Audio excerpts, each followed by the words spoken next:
right, we're ready to move on with our next speaker. And Kirsten Workman, or is it Kirsten? See? Kirsten Workman. Kirsten is a Cornell Cows Pro Dairy Nutrient Management and Environmental Sustainability Specialist. Everybody. Can't you just say, shorten it to saving the planet? Can't you just shorten it to that? Oh, okay, good. She has more than 20 years of extension experience working with farmers.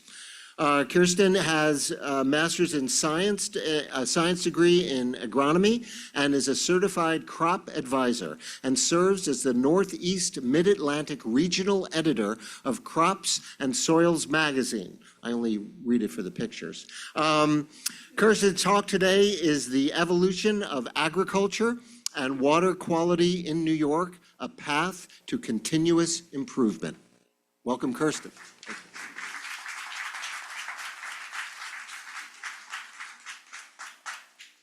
All right, I don't have to lower it too much from Seth. That's pretty good. There I am. I can just skip over that picture. See how I did that, Seth? So first, I do want to say, wow, it is really bright up here.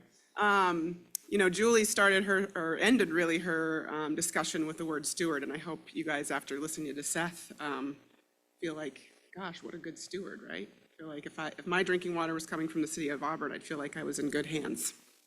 So thank you for that. So I'm tasked with talking a little bit about agriculture and our role in the watershed. And before I get too far into that, I just want to thank my colleagues at Cornell University in the Nutrient Management SPEAR program and ProDairy, many of whom I share data with and they share with me for this presentation. And I also have some colleagues in the audience, so if I misspeak, you guys can jump in and correct me. But yes, I do have a very long title, which we won't dwell on, but I will just give you a little bit of an introduction to myself. This is my first time getting to present here. And as introduced, my name is Kirsten. I do work for ProDairy, and ProDairy is a really amazing program. It's Cornell University's really our flagship extension program for dairy. We have specialists that cover all parts of the dairy farm. We have some manure managers, manure engineers. I call them my manure engineers. They have longer titles than that too. Myself, we have someone that focuses more on the crop production side than the nutrient management side, herd health, business, every part of dairy farming you can imagine. I'm partnered with the Nutrient Management SPEAR program, which is our land-grant university program that provides all the nutrient guidelines for farmers for what rate of fertilizer and manure we should be applying, how do we manage risk on our fields to protect water quality, the environment, but also be highly productive farmers in the state. Just a little bit of a background about me. My undergraduate degree was in environmental studies. Fun fact, I don't even think anyone in this room knows this, but my very first foray into this world of environment and was my senior year of college internship, where I was the City of Olympia, Washington, my hometown, their stream team volunteer coordinator. So I was tasked with training and coordinating volunteer efforts to do water quality monitoring. Sound familiar? And educate folks about the things they could do in their watershed to protect water quality. So I did start in the Puget Sound region there in the southern end of the watershed there. That's where I was born and raised, and started my career working with Washington State University. I then moved to Vermont for 10 years, where I did a lot of work working with farmers in the Lake Champlain watershed, and now I'm here in the Finger Lakes. So my family and I live closer to Cayuga Lake, but sort of between Cayuga and Seneca Lake in Seneca County. But really through that process, I found early on in my career, my calling was to work with those who are working the land so we can protect the water. And so we have many of those folks in the room today, farmers and producers who are really responsible for a lot of the watershed, right? So we know in Owasco Lake, that's especially true. And that's true in many watersheds across our country, and especially here in New York State. And with that comes a lot of responsibility. So I get the honor of helping folks do that. What we'll cover today is just a little bit of background on New York agriculture. It's pretty cool. How we manage it here. We're going to talk about progress, right? So that's sort of the theme here is how we evolved over time and how we do that. And then a little science for you. This is the scientific symposium, so I feel like you guys are ready and able to see some charts and graphs. And we'll talk about how that that science really is happening here on our farms, and we couldn't do it without them. So what is New York agriculture? I'm going to start big, and then we'll drill down a little bit, down closer to New York dairy, and then even closer to Cayuga County dairy. But as you all know, New York is a pretty amazing place to live. We grow a lot of food here. We're first in the country for some dairy products, no surprise. We're also second in the country for things like cabbage production, apples, snap beans, and maple syrup. I was in Vermont before this, so they get the first prize on that one. But we're also fifth in the country for milk and dairy cows. We make up about 7% of the United States production of milk and cows. And we're top 10 in a lot of other things. You can see there a list of acres. I won't read those for you, but needless to say, we have a diverse agricultural economy and landscape. The good news is we have a really robust food system here in the Northeast, and it's very much anchored in conservation. This was a study, it's a little old now, they've probably updated it from 2018, the Union of Concerned Scientists, but you can see there in the Northeast, we're in the green. And much of our score, where we score the highest for food system health, is in our conservation practice ratings. We have a very long and concerted effort and ethos on protecting our environment while we grow food for our neighbors.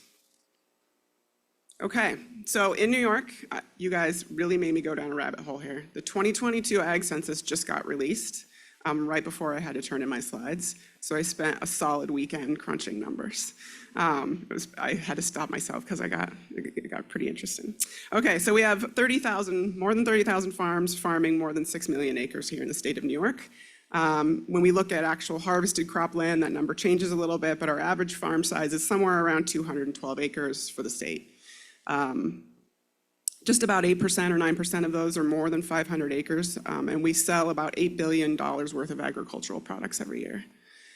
But how do we do it, right? So we have a few practices I've listed here. No-till is when we don't disturb the soil in order to plant our crop.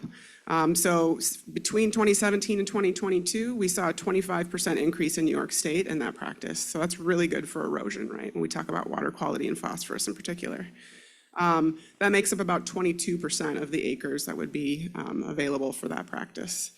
Conservation and reduced tillage, we went up 11%, about 45% of our farmland, and if you add that with the no-till, right, we're up closer to 70%, is using some form of conservation tillage or no-till. So when we think about erosion reduction, that is huge. On the flip side, that more intensive, more conventional tillage, so we think of the moldboard plow or a rototiller or disc harrows, things that really disturb the soil so we can get our crop planted. Do you have any gardeners in the audience? Anyone use a rototiller? That's like the most destructive, right? It's pretty cool, but my husband had to get rid of his after he married me. No, it took him a while, actually. But that practice is down by 7% and makes up much less of our cropland. And cover cropping. Anyone know what a cover crop is? You've heard of that practice? Yeah, it's a good one. I spent a lot of my master's thesis actually looked at that. So we're up about 12% from the last Ag Census. We still have some room to improve there, but I'll talk to you about how your neighbors in Cayuga County are doing a little bit better job there. Much to some farmers' chagrin, New York Ag is actually a leader in environmental stewardship and regulation. When I go to other states across our country, we have a lot of regulation for our farms. We were one of the first states with a state CAFO permit program. That's part of the Clean Water Act. And actually, that was highly driven by farmers in our state saying, we need a permit. And they worked hard to get that permit in place, along with DEC and other folks, not unlike those of you in this room. And that was over 20 years ago. When EPA modified that permit and the Clean Water Act to only include our largest farms and only farms that were discharging and had a point source, New York State said, you know what, we want to keep our smaller, median CAFOs in the loop, and we want to have a non-discharging permit, so we're going to keep that program in place, even though EPA says we don't have to. And now all of our farms, for the most part, are operating under a non-discharging permit, which is based on the implementation of best management practices on their farms. And we have like I said, some of the strictest environmental regulations in the United States. We also have a huge voluntary program. So if you're not aware, the Ag and Environmental Management Program works in concert with our soil and water conservation districts. We also have the Natural Resource Conservation Service, which is part of our United States Department of Agriculture. We have lots of watershed ag programs. Hopefully, we've got one coming soon to Owasco Lake Watershed. But New York City and Skaneateles both have watershed ag programs, which are based in voluntary adoption. And individual farmers are doing a lot of this on their own without us even being able to count it. And we have a lot of support. So Cornell Cooperative Extension, Soil and Water, Conservation Districts, the NRCS, state agency, and even private consultants spend a lot of time and energy on this effort. And we have a lot of financial support to make that happen. In the world of dairy, we talk a lot about circularity. And thankfully, because New York agriculture is so anchored in dairy, we get to benefit from that circularity. So anytime we have an integrated crop and livestock system, we do a much better job of keeping our resources in that loop, right? So we have that, between beef and dairy and other livestock, we have a lot of that integrated system. We have a really large land base for that animal population. So that ends up on a state level having us have a really sustainable and low animal density per acre if you look at us as a state. And that gives us the ability to really responsibly recycle those nutrients that we're producing in that livestock manure. And that also means we have a low reliance on synthetic fertilizer. And I'm going to get into that a little bit later. Also, your New York dairy farms are leaders in sustainability and stewardship. There's that word again.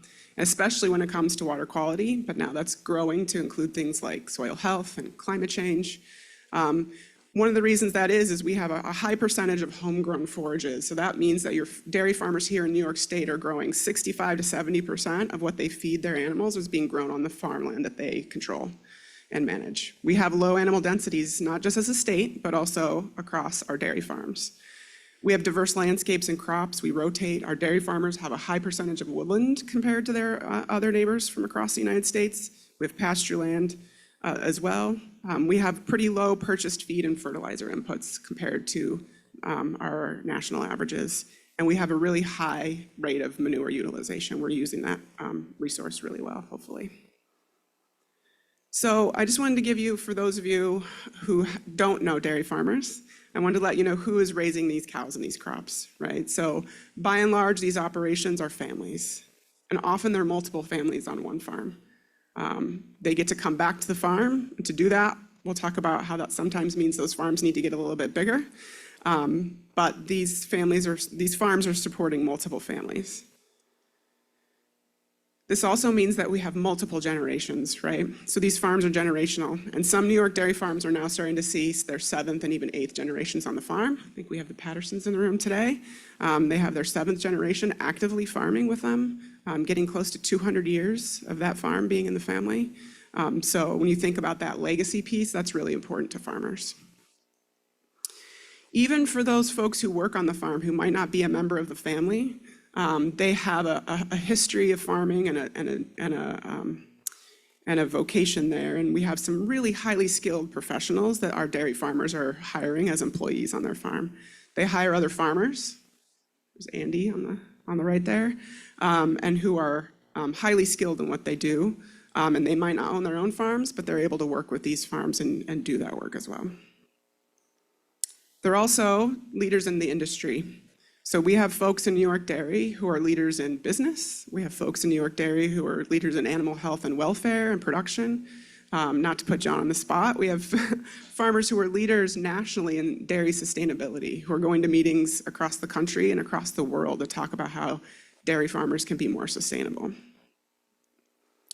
They're also really big on education. They continue to learn constantly, and they continue to educate their own farm families and employees, but also their neighbors and their communities. In that picture, you'll see Dr. Kettering's working with a dairy farm, the most recent generation of a dairy farm, giving them some data that I'm going to share with you. And we'll also see farms sharing that information. I think Ann might have even been at this farm tour. Oh, there you go. So education is really important. They're dedicated to continuous improvement, and they're dedicated to the most recent and most accurate information they can get their hands on. And so that's really important to them. And I'll share here in a little bit how they do that. But they're also stewards, and I swear, Julie, I did not see your slides before I turned my... They're stewards of the land, the water, the air, their animals, their communities, their employees. I always show the Patterson's logo there because they clearly put that outward and live that culture every day. Right? We have here Twin Birch Dairy winning a Dairy Farm Sustainability Award. That is not a rarity here in Cuyahoga County or in New York State. In case you question or wonder how much effort is going towards this, there are so many people in this room, across the state, at Cornell, in businesses that are really working hard to do this work. They're providing resources, they're thinking about it. Just in the last week, I'll give you just a couple of examples. I've been in a room which is like the office of a dairy farm, up above in the barn, where you could overlook and see the parlor where the cows get milked. There was probably 50 farmers and farm employees talking about cover cropping, how they do it, how they can do a better job, what works, what doesn't, how to make it fit into their business scheme as well as their cropping system, and talking about soil health in a way that really, to me, shows their commitment to stewardship and sustainability. I was at a dairy management conference, Pro Dairy, Northeast Dairy Producers put on an every other year conference for dairy producers, and about a quarter of that agenda was focused on sustainability, water quality, greenhouse gas emissions. How do we do a better job every year? And yesterday I was in a room of 100+ folks who were either farmers or farm employees or custom manure applicators who spent not 1 hour, 5 hours talking about how to reduce runoff, how to keep manure in their fields, how to be in compliance with rules and regulations, how to have safe working environments for their employees, and how to be good members of the community. So they don't take it lightly. Progress, right? So this is what I wanted to focus on a little bit. Progress is important. Farming has changed. Our farms look different. How we approach sustainability also looks a little bit different. So I wanted to share with you a little bit of information there. Right, so we know that rapid modernization has happened on our farms, and that's happened for a reason, right? Raise your hand if you grow all your own food, and I can't raise my hand, so I'm not going to. Right, so we've sort of walked away from that in our world, right? We all have other jobs that we do, and so we rely on others to grow our food for us. And to do that, right, with less people to grow more food, what do we need to do? We got to get more efficient at it, right? But luckily, and I talk about this a lot with my farmers, efficiency equals sustainability, right? Good basic agronomy is conservation agronomy. So one other question we might be is like, why do we dairy here in the Northeast, right? It's a tough climate, it's hard to farm in sometimes, it's either hot or it's cold, we feel like. But really, our cropland here in the Northeast is much more suited to grow forage crops that ruminants can eat than it is to grow crops that humans can eat often. We have ample water. We heard about how we have a lot of water here in this region. That is a huge asset for us. We don't need to irrigate most of the time. We have ample water for our livestock and our crops. And actually our climate, though it's a little tough to grow crops in sometimes, it's really ideal for cows. I spent a few days in Florida, and they spend a lot of time, effort, and resources keeping cows cool, right? And luckily, cows prefer a cooler climate that we have here. So how have we done that? How has that changed over time? We talked about that efficiency and sustainability. With that efficiency, right, we've started, we hear about creating more milk per cow, and that is efficiency, right? We've bred for genetics that are higher producing. We've basically taken sort of that backyard pet and turned her into a professional athlete, right? Nutrition, climate, where she gets to sleep at night. Like, we monitor so much of this. And as a result, what we've seen between 2007 and 2017, we've seen a huge reduction in the amount of feed, fertilizer, herbicide and insecticides, fossil fuels, water, manure, and ultimately our carbon footprint it takes to produce that same gallon of milk. So that's pretty impressive. So now we have the 2022 Ag Census. This is just just a little bit of, starts in 1997. The blue bars are numbers of farms. The orange line is the amount of cows. So you can see that the number of cows in recent years has gone up a little, but now staying sort of steady. But we actually used to have a lot more cows. And we had a lot more farms. So we all have seen a little bit of this, right, as the number of farms goes down. but we see the amount of cows stay the same. That means that our farms are getting bigger. So we'll talk about what that might look like in Cayuga County. And I am often referred to as the manure lady, although at one Fun on the Farm event, I got dubbed the poop princess. So I decided I was going to go with that one instead. So I'm going to talk about manure for a little bit because that's what I spent a lot of my life talking about. So I'm going to talk about it with you. So in Cayuga, we now, according to the 22 census, we have 82 dairy farms, which is down about 31%. As a state, we're down about 40%. So we didn't lose farms quite at the same rate as the whole state. We did increase cows a little bit, so we're up about 16% in cows. So how much manure do you think that is? It's a lot. 313 million gallons of manure. That's a lot of manure. You must think it's everywhere, right? It's got to be everywhere. So let me just do a little, this is what I call napkin math. Okay, I'll get into the real math later. If we divide that manure resource in Cayuga County across all the cropland acres, that's really only about 1,800 gallons per acre. So what you say, you don't even have, what does that mean or look like? Basically, that's 37 pounds of nitrogen, 6 pounds of phosphorus, and 30 pounds of potassium. I'll show you what a crop uses here in a second. Well, you say, yeah, but not all the cropland, right? They don't have cows. They probably aren't using that manure anyway, right, Kirsten? True, although that's next on my list. That's something we're working on. What if we take that same 300 million gallons of manure and just put it over our corn silage and our hay fields in Cayuga County? That rate then goes up to closer to 4,000 gallons per acre. So, right, we go up 82 pounds of nitrogen, 14 pounds of phosphorus, 65 pounds of potassium.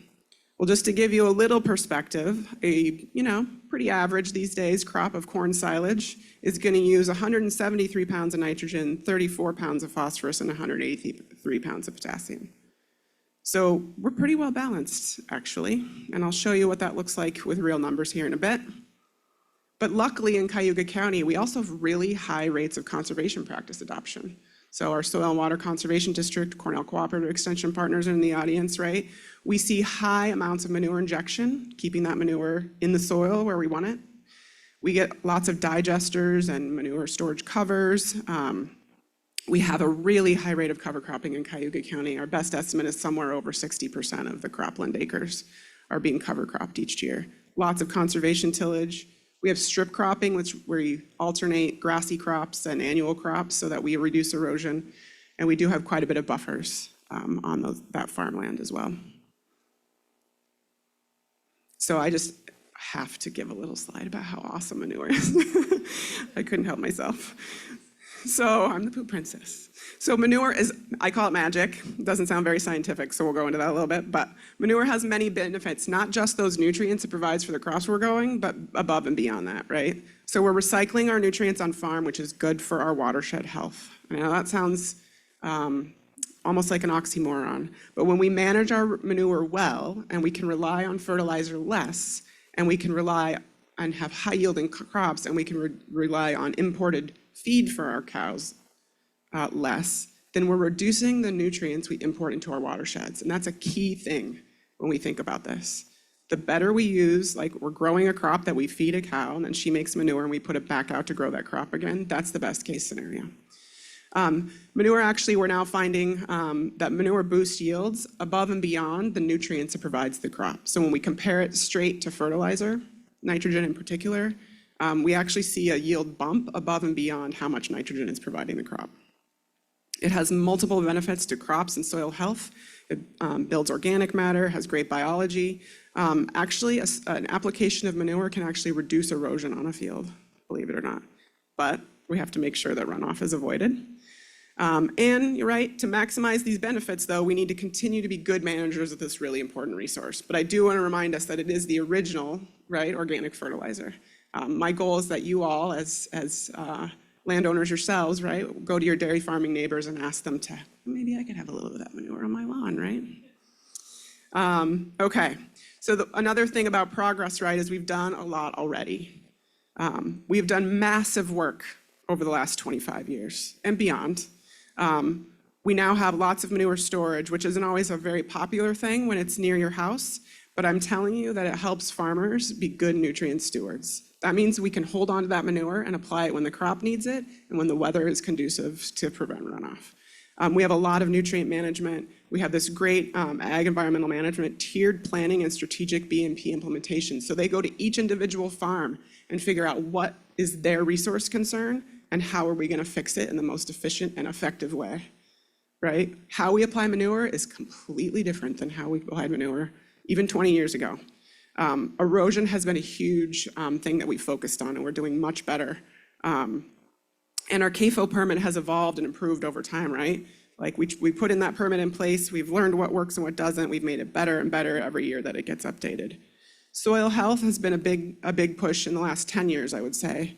So we've seen another huge increase in conservation practices when we think about erosion and cover cropping and crop rotation. And there really is, if you go to farm meetings these days, there's a little bit of a revolution happening. To hear farmers talking about their soil biology and, you can put organic and conventional farmers in a room together, they're all talking about the same thing. And we're understanding better how to measure our cropping systems and not just individual practices. And that's going to be really key as we move forward, to understand how all these things work together. So what about nutrient management planning? I spent a lot of my life in that arena. In New York, we estimate we have about 1 million acres that is under some sort of formal nutrient management, either through our CAFO farm, who is required to have a CNMP, a comprehensive nutrient management plan, or those folks that are involved in other programs or just doing it voluntarily. We count that because our land-grant university guidance, right, impacts all of those farms. And this not only thinks about our fields, it also thinks about our farmstead areas. So each of those CAFO farms and anyone that has a plan has this big binder. At the meeting yesterday, someone described it really well. It weighed about 8 pounds and it cost about $1,000 per pound. Lots of record keeping. Lots of progress in how we apply manure. Believe it or not, this is a picture of a farm applying manure. They're injecting manure into a cover crop. Like, who would have thought we were going to do that 20 years ago? Injection, incorporation, we're pumping manure more than hauling it over your roads. So you'll see less and less trucks, right, with manure in them. You'll see more and more pipes and hoses. That's very efficient. It's also very good for water quality. It's good for carbon, intensity. It's good for efficiency. It also allows us to do more and more of these water quality practices. In order to do that, right, we need to have more storage so that we can really, really manage that manure resource as much as we can. I'm not going to talk a lot about these. I could talk, as Seth said, right, each one of these could be an hour-long presentation, but we have lots of practices in our toolbox that we're helping farmers, and they're really taking on and doing in a way that optimizes these B&Ps. Most of them are aimed at reducing erosion, protecting water quality, increasing soil health. But I'm not going to tell you that, right, we get a gold star, we're done, we're going to move on. There's always more to do. And our farmers know that, and they're working on that. We need, a lot of these practices are practices that farms decide to do every year. Am I going to cover crop? You don't make that decision once, you make it every year. So we need to keep making those good decisions. We need to do more of what we've been doing, right? So more producers, more acres of the things we know work. We need to continue this communication within our watersheds, within agriculture, but also between watersheds and between agriculture and watershed groups like this one. And we need to make sure we have resources available to make all this happen. We also need to really, I'm always amazed by the culture of innovation I find when I go on farms. Like, give a farmer a problem, man, they're gonna figure out the best, cheapest, quickest way to solve that problem for you. And that really lives in the space of innovation and resiliency. We also need to make sure our new goals for things like climate and greenhouse gases aren't pulling away from our water quality goals. So that also requires a lot of communication. And one really great example of this, Seth mentioned the 9-element implementation committee. So a lot of us in this room work on that as well. So we have this great 9-element plan that's identified for agriculture in particular as one of the land uses where we need to get and what our goals are. And so can we take a similar approach to our neighbors in the Skinning Atlas watershed and create a watershed ag program to really bolster the work that we've already started and make that happen across more acres in our watershed. So we hope to hear good news about getting funding for projects like that. So at the end of the day, right, I'm a certified crop advisor. A healthy soil that produces a high quality, high yielding crop is really our best case scenario. right? I always say to my farmers and to others that a leaky system is not good for water quality, and it's not good for your pocketbook. So we want high yielding crops that utilize those nutrients well, hinging on good soil health and good practices. That's going to be where we see a win at the end of the day. Okay, so now we got to get into the science, right? Science is how we have to and will continue to improve. On farms, there's a saying that says you can't manage what you don't measure. And so we're measuring. How are we going to know what we're doing works, right? We need to use robust research that's done collaboratively with our farmers and others on real working farms. We need to put it in the context of management decisions. We can do a lot of research, but if it doesn't help you make any decision on your farm, it's not very useful. And then we need to continue to check back and update our work. So there's some really great examples of the kinds of projects we're using this approach on with our farms, the Nutrient Management Spear Program and Pro Dairy. I would say 95% of our research is happening on actual farms in New York State. So I'm gonna take this from a nutrient balance standpoint, and I'm gonna start big and we're gonna whittle down. So there's been lots of work on these statewide nutrient balances that has been happening for several years. And this is one example where they did the entire United States. And you can see each state has different colors. And if you were to look closely, each county has a color. And we can tell if we've got a deficit based on manure or a surplus. You can see if those counties or states are actually a source or a sink for phosphorus. So those darker brown colors, right, are areas where we have more phosphorus than we might be able to use. The lighter areas in blue, we actually have more crop removal than we have phosphorus in our manure and or our fertilizer. So we wanted to look at that in New York State more closely in work done by New Yorkers. So my colleagues, Dr. Olivia Godber, Dr. Reed, and Dr. Ketterings and I can't show you everything because the paper hasn't been published yet, but we took basically what's in that manure storage, in that manure tank, right? Plus what are we purchasing in fertilizer and what is the crop using? And then we divide that by the total harvested cropland in a state and or county to then figure out, are we in balance? And I'll just show you really quickly the bar here on the left that says nutrient removal is the total crop removal. And that kind of gold bar, part of the bar to the right is our manure for nitrogen. No, for phosphorus, sorry. And so you can see that actually, even with fertilizer, we have a pretty small balance per acre, but we actually have, both for nitrogen and phosphorus, we have a deficit for manure at the state level. And then we'll dive in that paper, it dives into more county by county. And you might say, yeah, the state's in balance, right? But what about, we know that not all farms are, gonna use all that manure, right? It's the farms that are producing it. So we have research on that too.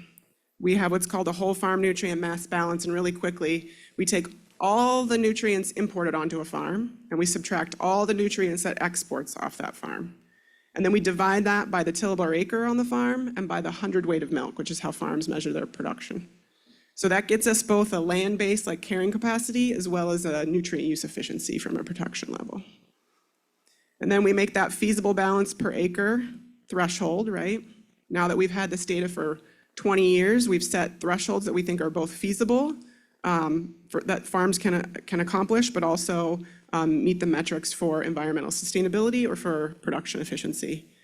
Then we have the blue box and the yellow triangle, and that's the feasible balance per hundredweight of milk. And where those two overlap, we call the optimal operational zone, but we just call it the green box. The great thing about this is then we can actually show a farm where they sit in there, right? So all the black dots are all the farms that's ever done this for nitrogen, phosphorus, and potassium. The pink dots are what a farm gets when they do this on their farm. And each pink dot is a different year. So they can compare themselves to their peers and compare themselves to the feasible thresholds and see where they sit. That's pretty important in farming. That's sort of benchmarking, what we call it. Once they've done it for multiple years, we can also see how those trends change over time, right? How are we doing over many years of this from a per acre basis and a production efficiency basis? But then I told you that this doesn't really matter unless we can help farmers make management decisions. So now, again, that we have more numbers and more years of data, we've been able to take that information and we can tell you what might be a key driver for a farm being in or out of a balance. And so for all of these things, which you don't need to understand or look at, just know that we've set these parameters, that we understand that if you might be, you might be at high risk to have a high balance if you import a lot of fertilizer or you have a high animal density, right? And then what they can do, the farm can go through and see like, okay, what are the areas that I might have some room for improvement? So then, again, I mentioned like we got to look back and check. So these thresholds were set quite a few years ago. Back in 2020, they went back to the data and said, do these thresholds and these drivers still seem to be the ones that are true? And indeed, we found that to still hold true. So what I want to share with you now is like, what is this telling us about New York dairy? In 2022, 21% of the milk in New York State went through this process. So I feel like it's pretty representative, right? 85 farms. This is a little bit about those farms. We had a range, probably a little more skewed towards our bigger farms, but you can see we had multiple animal densities, multiple productions of milk, lots of range in acres. And so from that drivers, right, we can see basically from these charts here, you want to see if that black line in the middle of the gray box is in the green, then we know that we're kind of in that green zone, right? So for the most part, we're a little high on animal density, but we're doing a really good job on all the other metrics. So we're starting to look at maybe animal density isn't quite the driver we thought it might be. So if we look at our drivers for nitrogen, we can see that we're a little high for N per acre, okay? And where we see that really being driven is from our feed imports and our fertilizer imports. And also sort of the amount of protein, which is nitrogen, in homegrown feed. So can we do a little bit better with our manure nitrogen so we can rely less on nitrogen fertilizer? Sure, right? Can we reduce the amount of nitrogen being fed to our cows and do that a little bit more efficiently? We're working with colleagues on how we do that with our farmers as well. And what about phosphorus? We're doing pretty good in phosphorus. Okay, so you can see we're in the blue box and the yellow box there. We do see a little bit of room for improvement on P imported in feed, and that often comes because a lot of our farms are doing something really cool and recycling things that might end up in a landfill and feeding those to their cows. And so when we do that, we don't get to just pick exactly the right, balance of nutrients in those feeds. And so to meet the crude protein, we might go a little over on P. But we're doing really good. Look at that fertilizer import number there on the far top right. P fertilizer imports, we are solidly in the green box. And that's because of the big work that folks have been doing. So just to give you a little bit idea where we stood in 2022, we were in the yellow box. So we were doing really good for nutrient use efficiency in both nitrogen and phosphorus. We're a little high for N per acre, and we're right in the green box for pounds of P per acre. And so what I can say is that 30% of farms meet their feasible balance per acre, about 25 farms. 56% of the farms are meeting their balance for hundredweight of milk. You can see that we have, in the green box, about 24 and 45% comparatively. So doing good work. And what we have seen, we talk about progress, all the black circles are sort of the year 2005 through 2007. And all the red triangles are more recent years of the nutrient mass balance in 2017 to 2019. And so we always want to be moving on this chart to the right and hopefully down. So if we look at our phosphorus balance for those early years to more current years, we accomplished that work, right? Big progress there. When we look at nitrogen, we still moved to the right, but we didn't quite move down. Okay, so that means we're doing really good with efficiency, and then it helps us make decisions about where we can do a little bit better when it comes to nitrogen. But actually that we're also producing much more milk. So if you look at that, we produce 50% more milk per acre than those earlier years, and we were still in that yellow triangle. We produced that milk with about 36% improvement in phosphorus use efficiency. We actually lowered the amount of crude protein fed in those diets, so we started to make some progress on that nitrogen balance. And farms are now currently actively engaged in identifying more opportunities and improvements for nitrogen efficiency. So we'll be doing a lot of that work as we move forward. And we have a great extension article about this if folks are interested.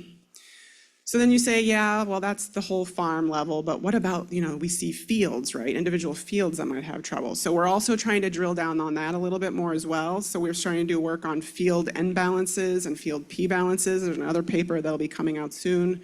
And can we understand why some fields utilize nitrogen really well and some fields don't? And can we start to shift those resources into individual fields a little bit better? Okay, so I talked about how important on-farm research was. So I reached out to my colleagues that I work with most closely through the Nutrient Management SPEAR program and our manure folks, our dairy environmental systems folks. And we're up, in just 1 year, we worked with 295 farms on this research. So that gives you a little idea. Some of those things might not be really clear what they are, but a lot of it is about precision ag and data collection, these whole farm balances, a bunch of sustainability indicators, manure storage projects, greenhouse gas production, what's actually in our manure, looking at soil health, trying to understand better what drives improvements and how do we make changes. So farmers are in this with us. They're helping us ask the right questions and they're helping us get to answers. So just a little bit, I think I'm right about on time. A couple more slides. So what are we working on now? We're trying to simplify that on-farm research process so we can do even more of it. We're staying focused on water quality. I talked about this precision feed management. I joke that I check my email every hour. We're waiting to hear on this big grant about a precision nitrogen feed management project. We're doing runoff studies, especially focused on manure applications and cover cropping. We have a more BMP-focused risk management tool in the phosphorus index. Soil health, again, still growing and changing. We're trying to figure out these systems and measure them and figure out what's working, what's not. Climate resilience, so as many of you know, right, climate is changing. And so we're trying to understand how that impacts us in the farming industry and also what our role is in helping be part of that solution. And what are some of the key drivers in that stability space. And the other thing I want to say there is, well, that's okay, we'll keep going. Okay, so in summary, I hope you take away, and I'm happy to answer questions during the panel. Agriculture is something that's always changing. They don't sit still, which makes my job challenging but exciting. New York agriculture really is based in conservation and production, and we need both of those for it to work. New York Dairy is really focused on sustainability and continuous improvement. They are always trying to do better, and they're always asking me questions I don't know the answer to that I have to figure out. I hope you understand that manure is good. Let's use it the best way we can. New York farmers really are environmentalists. They value science, and they're willing to do that science with us. We've made a lot of progress, and we want to and need to continue to do so. And science is really, I'm biased, but science is going to help us make that progress and track that progress, and both of those are important. So I do want you to know that New York dairy farmers care about water quality, and they're working really hard to be a part of the solution. And if you ever need to get a hold of me, I'm happy to take phone calls or answer emails. Thank you.